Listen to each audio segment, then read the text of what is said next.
പ്രദേശത്ത് ഉൾപ്പെടുന്ന മണ്ഡലമാണ് രജൌരി വിഭാഗം. നിലവിൽ അത് സിറ്റിംഗ് സീറ്റാണ് ആം ആദ്മി പാർട്ടിയുടെ ദുർഗേഷ് പഥക്. 2022 ബൈപോളിൽ ആം ആദ്മി പാർട്ടി ദുർഗേഷ് പഥക് വിജയിച്ചെടുത്ത മണ്ഡലമാണ്. അവിടെ ഇപ്പോൾ ഏതായാലും 6 സിറ്റിംഗ് സീറ്റ് ആം ആദ്മി പാർട്ടിയുടെ 6 സിറ്റിംഗ് സീറ്റിൽ BJP ലീഡ്, അങ്ങനെ 10 സീറ്റിൽ BJP ലീഡ് ചെയ്യുകയാണ്.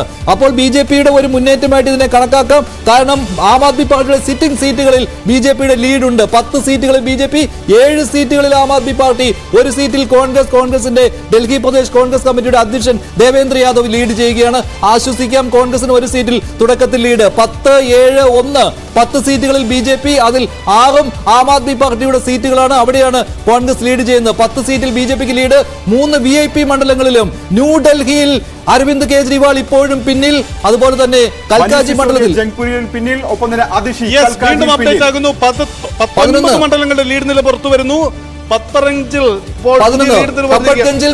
സീറ്റുകളായി അപ്പോൾ BJPക്ക്. 7 സീറ്റിൽ ആം ആദ്മി പാർട്ടി, 1 സീറ്റിലാണ് കോൺഗ്രസിന്റെ ലീഡ്. അങ്ങനെ BJPയുടെ ഒരു മുന്നേറ്റമായിട്ട് പറയാം അല്ലേ രാജേഷ്? മാത്രമല്ല മഞ്ജുഷ്, ജംഗ്പൂരിൽ നിന്നാണ് ഇത്തവണ പട്പട്ഗഞ്ചിൽ നിന്ന് മാറി കിരാരി മണ്ഡലത്തിന്റെ ലീഡ് നില കൂടി വരുന്നു. അവിടെ ആം ആദ്മി പാർട്ടിയാണ് ലീഡ്. നിലവിലെ ചിത്രം എങ്ങനെയാണ്? 70 മണ്ഡലങ്ങളിൽ 20 ലീഡ് നിലയാണ് പുറത്തു വരുന്നത്. അതിൽ BJPക്ക് വലിയ ആധിപത്യം. ഇപ്പോൾ 11-8-1 എന്നുള്ളതാണ്. 11 BJP, അതിൽ 6 BJPയുടെ പ്ലസ് ആയിട്ട് തന്നെ കണക്കാക്കിയിരിക്കുന്നു. ആം ആദ്മി പാർട്ടിക്ക് 8 ലീഡ്. 7 സിറ്റിംഗ് സീറ്റുകളിലാണ് BJPയുടെ ലീഡ്. ആം ആദ്മി പാർട്ടിയുടെ സിറ്റിംഗ് സീറ്റുകളിൽ 11 7 ആം ആദ്മി പാർട്ടിയുടെ സിറ്റിംഗ് സീറ്റുകളാണ് BJP അവിടെ ലീഡ് ചെയ്യുന്നത്. അങ്ങനെ 11 സീറ്റുകളിൽ BJP ലീഡ് ചെയ്യുന്നു. 8 ആം ആദ്മി പാർട്ടി. ന്യൂഡൽഹിയിൽ ഇപ്പോഴും അരവിന്ദ് കെജ്രിവാൾ പിന്നിലാണ്. അതുപോലെ തന്നെ കൽക്കാജിയിൽ അതിഷി സിംഗ് ഇല്ലേ മുഖ്യമന്ത്രി പിന്നിൽ. അതുപോലെ സത്യേന്ദ്ര ജെയിൻ ലീഡ് ചെയ്യുന്നത് പ്രധാനപ്പെട്ട കാര്യമാണ്. കാരണം അഴിമതി കേസിൽ ആദ്യം അറസ്റ്റിലാവുന്ന വ്യക്തിയാണ് സത്യേന്ദ്ര ജെയിൻ. അദ്ദേഹം ഏതായാലും ഷക്കൂർ ബസ്തിയിൽ ഇപ്പോൾ ലീഡ് ചെയ്യുകയാണ്. അതെ അതെ ശരിയാണ്. മനീഷ് സിസോദിയ ഇപ്പോഴും പിന്നിലാണ്. ജംഗ്പൂരിൽ ഇപ്പോഴും പിന്നിലാണെന്നാണ് ഇപ്പോഴത്തെ റിപ്പോർട്ടുകൾ പറയുന്നത്. അപ്ഡേറ്റ് ആയ വാർത്തയാണ്. BJP 11 seat, Aam Aadmi party 8 seat. ഇപ്പോഴും അരവിന്ദ് കെജ്രിവാൾ പിന്നിലാണ്. പുതിയ അപ്ഡേറ്റ് വന്നിരിക്കുന്നു. ആം ആദ്മി പാർട്ടിയുടെ മുഖമായ അരവിന്ദ് കെജ്രിവാൾ ഇപ്പോഴും പിന്നിൽ. മുൻ ഉപമുഖ്യമന്ത്രി മനീഷ് സിസോദിയ പിന്നിൽ. ഡൽഹി മുഖ്യമന്ത്രി അതിഷി പിന്നിൽ. 21 മണ്ഡലങ്ങളുടെ ലീഡ് നില വരുമ്പോൾ മോത്തി നഗറിൽ അവിടെ BJP ലീഡ് ചെയ്യുന്നു. 12 BJPയുടെ lead 12 ഉയർന്നിരിക്കുന്നു. 8 Aam Aadmi party lead, 1 കോൺഗ്രസിന്റെ ലീഡ്. 12-ൽ 7 ആം ആദ്മി പാർട്ടിയുടെ സിറ്റിംഗ് സീറ്റുകൾ. അങ്ങനെ BJPക്ക് പ്ലസ്, ആം ആദ്മി പാർട്ടിക്ക് minus. 8 സീറ്റുകളിലാണ് Aam Aadmi party lead. 1 സീറ്റിൽ ഇപ്പോഴും ലീഡ് ചെയ്യുകയാണ് കോൺഗ്രസ്. അതിപ്പോഴും ഡൽഹി PCC അദ്ദേഹം ഇപ്പോൾ ഈ അരമണിക്കൂർ ആകുമ്പോഴും നിലനിർത്തുന്നുണ്ടെന്നാണ് പ്രധാനപ്പെട്ട. പർവേഷ് വർമ്മയുടെ അപ്ഡേറ്റ് വന്നിട്ടുണ്ട്. അതായത് ന്യൂഡൽഹി മണ്ഡലത്തിൽ BJP ലീഡ് തുടരുകയാണ്. പർവേഷ് വർമ്മ, കേജ്രിവാൾ പിന്നിൽ. കേജ്രിവാൾ രണ്ടാമത്, പർവേഷ് വർമ്മ BJP ലീഡ് ചെയ്യുകയാണ്. അങ്ങനെ പ്രസ്റ്റീജിയസ് മണ്ഡലം VVIP മണ്ഡലമായ ന്യൂഡൽഹിയിൽ അരവിന്ദ് കെജ്രിവാൾ പിന്നിൽ. BJP 12, Aam Aadmi party 8. 1 സീറ്റിൽ കോൺഗ്രസ് ഇപ്പോഴും ലീഡ് ചെയ്യുകയാണ്.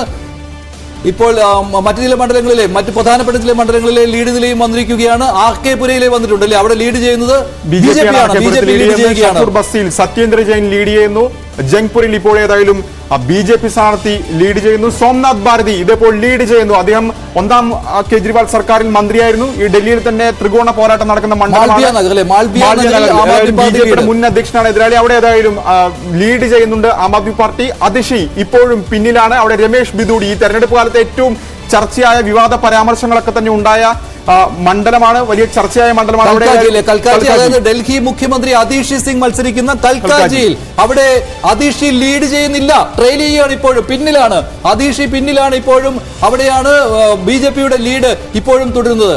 കപിൽ മിശ്ര ലീഡ് ചെയ്യുന്നു. കപിൽ മിശ്രയ്ക്ക് ഇത്തവണ സിറ്റിംഗ് MLA മാറ്റിക്കൊണ്ടാണ് അവിടെ സീറ്റ് നൽകിയത്. അദ്ദേഹം പരസ്യമായി പ്രതികരിക്കുകയൊക്കെ ചെയ്തു. പക്ഷേ കപിൽ മിശ്ര ഏതായാലും BJPയുടെ ശക്തി കേന്ദ്രമാണ്, സിറ്റിംഗ് സീറ്റാണ്. അതിന് 12-8 ആയിരിക്കുകയാണ്. 12-8-ൽ 8 സീറ്റുകൾ ആം ആദ്മി പാർട്ടിയുടെ സിറ്റിംഗ് സീറ്റുകളിൽ BJP ലീഡ് ചെയ്യുമ്പോൾ ആകെ 12 സീറ്റുകളിലായി ലീഡ് മാറിയിരിക്കുകയാണ്. അങ്ങനെ 21 സീറ്റുകളിലെ ആദ്യ സൂചന വരുന്നു. 70 സീറ്റുകളിൽ 21 സീറ്റുകളിലെ സൂചന വരുമ്പോഴാണ് 12-8-1 എന്നുള്ളത് വരുന്നത്. അതായത് ആദ്യ സൂചന. ഇതൊക്കെ 2015-ലും 20-ലും ഇവിടെയൊക്കെ ആം ആദ്മി പാർട്ടിയുടെ ഒറ്റയാൾ മുന്നേറ്റമാണെന്ന് കണ്ടിരുന്നത്. 13 ഒന്നുകൂടി അപ്ഡേറ്റ് ആകുന്നു. 22 മണ്ഡലങ്ങളുടെ ലീഡ് നില പുറത്തു വരുന്നുണ്ട്. 13 ആയില്ലേ? BJP 13. അതാണ് ചിത്രം. അവിടെ BJP ഒരു സീറ്റിൽ കൂടെ ലീഡ് ചെയ്യുന്നു എന്നാണ് ചിത്രം.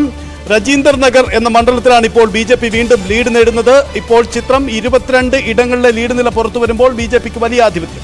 ഇപ്പോൾ 13-8 എന്ന് പറയുമ്പോൾ നെക്ക് ആൻഡ് നെക്ക് ഫൈറ്റ് എന്ന് പറയാൻ പറ്റും. എങ്കിൽ പോലും ഈ 13 BJPക്ക് എന്ന് പറയുന്നത് 9 ഇടത്തും ആം ആദ്മി പാർട്ടിയുടെ സിറ്റിംഗ് സീറ്റാണ് രാകേഷ്, അല്ലേ? മാത്രമല്ല അവർ പ്രധാനപ്പെട്ട നേതാക്കളൊക്കെ പുറകിലാണെന്ന് ഒരു കാര്യം കൂടിയുണ്ട്. കാരണം അതൊരു ട്രെൻഡായി നമുക്ക് വേണമെങ്കിൽ എടുക്കാം. ഭരണവിരുദ്ധ വികാരം ഉണ്ടാകുമ്പോൾ ആദ്യം പ്രതിഫലിക്കുന്നത് പ്രമുഖ നേതാക്കളിലേക്കായിരിക്കും. അതിപ്പോൾ ആം ആദ്മി പാർട്ടിയുടെ മുഖമായ അരവിന്ദ് കേജ്രിവാൾ പോലും പിന്നിട്ട് നിൽക്കുകയാണ്. ചിലപ്പോൾ അവസാനം അദ്ദേഹത്തിന് തിരിച്ചെത്താൻ കഴിഞ്ഞേക്കാം. പക്ഷേ എങ്കിൽ പോലും തുടക്ക സമയത്ത് അരവിന്ദ് കേജ്രിവാൾ പിന്നിലാണ്. പർവേഷ് വർമ്മ ലീഡ് ചെയ്യുന്നു. BJPയുടെ പർവേഷ് വർമ്മ ന്യൂഡൽഹി മണ്ഡലത്തിൽ ലീഡ് ചെയ്യുന്നു. 13-8-1. ഓഖ്ല മണ്ഡലത്തിൽ ആം ആദ്മി പാർട്ടി ലീഡ് ചെയ്യുന്നു. അമാനത്തുള്ള ഖാൻ അദ്ദേഹം ലീഡ് ചെയ്യുന്നു എന്നാണ് പ്രധാനപ്പെട്ട കാര്യം. ഓഖ്ലയുടെ കാര്യം എടുക്കുകയാണെങ്കിൽ അവിടെ AM മത്സരിക്കുന്നുണ്ട്. ന്യൂനപക്ഷ സ്വാധീനമുള്ള മണ്ഡലമാണ്. അപ്പോൾ വോട്ട് കട്ടറായി മാറുമോ AM എന്നുള്ള ചർച്ചകളൊക്കെ തന്നെ ഉണ്ടായിരുന്നു. പക്ഷേ ആം ആദ്മി പാർട്ടി രോഹിണിയിലും BJPയുടെ ലീഡാണ് ഇപ്പോൾ, അല്ലേ? രോഹിണിയിൽ വിജേന്ദർ ഗുപ്ത ലീഡ് ചെയ്യുന്നു. BJPയുടെ സംസ്ഥാനത്ത് തന്നെ ഡൽഹിയിലെ തന്നെ പ്രധാനപ്പെട്ട നേതാവാണ് അദ്ദേഹം ലീഡ് ചെയ്യുകയാണ്. നിലവിൽ സിറ്റിംഗ് MLA ആണ്. ഏതായാലും ആ ലീഡ് ഇപ്പോൾ ആദ്യഘട്ടത്തിൽ വിജേന്ദർ ഗുപ്തയ്ക്ക് തുടരാൻ കഴിയുന്നുണ്ട്. ഡൽഹിയിൽ BJPക്ക് ഒരു മുഖ്യമന്ത്രി മുഖമില്ല എങ്കിൽ പോലും പ്രമുഖരായ നേതാക്കളെല്ലാം, ഇല്ലേ, പ്രചാരണത്തിൽ പ്രമുഖരായത് പ്രമുഖ സ്ഥാനാർത്ഥികളൊക്കെ ലീഡ് ചെയ്യുന്നു എന്നുള്ളതാണ്. 13ആയി BJPയുടെ ലീഡ് നില കൂടിയിട്ടുണ്ട്. 8 ആം ആദ്മി പാർട്ടി.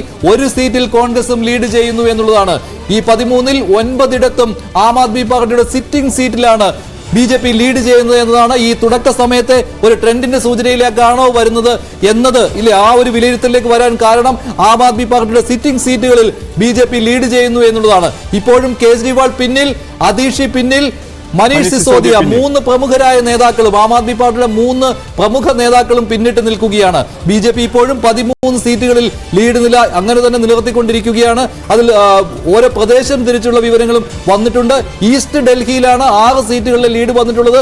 അവിടെ BJPയും ആം ആദ്മി പാർട്ടിയും 3-3 BJP 14 സീറ്റുകളിൽ 14ആയി ഉയർന്നു, അല്ലെ?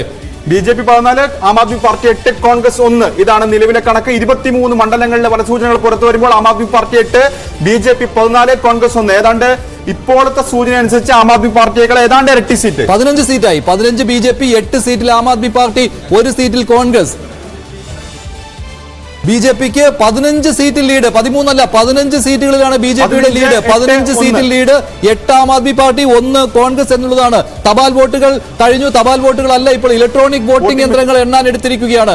ഇലക്ട്രോണിക് വോട്ടിംഗ് യന്ത്രങ്ങൾ എണ്ണാൻ എടുത്തപ്പോഴാണ് BJP ഇപ്പോൾ 16 സീറ്റുകളിൽ ലീഡ്. 8 സീറ്റിൽ ആം ആദ്മി പാർട്ടി, 1 സീറ്റിൽ കോൺഗ്രസ്. 17ആയി ഉയർന്നു. പെട്ടെന്ന് ഫിഗർ മാറുകയാണ്. മധ്യവർഗം ആം ആദ്മി പാർട്ടിയെ കൈവിട്ടോ. BJP 17, ആം ആദ്മി പാർട്ടി 8, 1 സീറ്റിൽ കോൺഗ്രസ് എന്നുള്ളതാണ്. അതിലിപ്പോൾ 12 സീറ്റും ആം ആദ്മി പാർട്ടിയുടെ സിറ്റിംഗ് സീറ്റുകളാണ് BJP ലീഡ് ചെയ്യുന്നത്. അങ്ങനെയാണ് 18ആയി എത്തിയിരിക്കുന്നത്. അതാണ് ഏറ്റവും പ്രധാനപ്പെട്ട കാര്യം. 18-8-1, ഇല്ലേ? പ്രധാനപ്പെട്ട സീറ്റുകളിൽ ഇപ്പോഴും ആം ആദ്മി പാർട്ടി പിന്നിലാണ്. കോൺഗ്രസ് ലീഡ്. സിസോദിയ പിന്നിൽ, കേജ്രിവാൾ പിന്നിൽ, അതീഷി പിന്നിൽ. 18-8-1 എന്നുള്ളതാണ് എടുക്കാൻ കഴിയും എന്നാണ് തോന്നുന്നു. കാരണം തപാൽ വോട്ടുകൾ എണ്ണിക്കഴിഞ്ഞു. സ്വാഭാവികമായി ഇലക്ട്രോണിക് വോട്ടിംഗ് മെഷീനിലേക്ക് കാര്യങ്ങൾ മാറുമ്പോൾ ഏതാണ്ട് ആം ആദ്മി പാർട്ടിയേക്കാൾ ഇരട്ടി സീറ്റ്